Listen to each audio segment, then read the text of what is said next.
সকলকে জয় যিশু। শুভ সকাল বন্ধুরা। আজকে আমরা শুনে নিই প্রভু আমাদের জন্য কি বার্তা বহন করছেন। মার্ক ৮ অধ্যায় পদ সংখ্যা ৩৩। কিন্তু যিশু ফিরে দাঁড়ালেন এবং শিষ্যদের দিকে তাকিয়ে পিতরকে ধমক দিয়ে বললেন, আমার সামনে থেকে দূর হও শয়তান। তোমার এই যে ভাবনা, এ তো মানুষেরই, ঈশ্বরের তো নয়। যিশু বলছিলেন তাকে ক্রুশে যেতে হবে। পিতর তাকে থামাতে চেয়েছিল, কারণ সে ভেবেছিল এটা তো খারাপ হবে। কিন্তু যিশু বললেন, চলে যাও শয়তান। এটা প্রমাণ করে সব ভালো মনে হওয়া কথাই ঈশ্বরের ইচ্ছা নয়।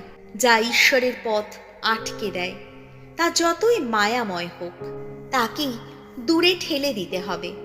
আমাদের জীবনেও এমন অনেক সময় আসে যখন কারো কথা, নিজের ইচ্ছা বা মনের ভয় প্রভুর পথ আটকে দেয়। সেই সময় সাহস করে বলতে হবে, সরে যা শয়তান। এসো প্রার্থনা করি। হে প্রভু, আমি চাই যেন আমি তোমার ভাবনাই ভাবি।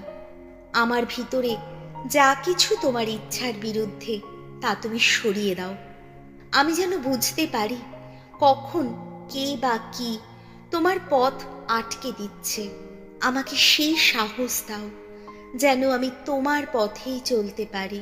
এই সকল প্রার্থনা করি আমাদের প্রভু যীশু খ্রিস্টের নামে, আমেন।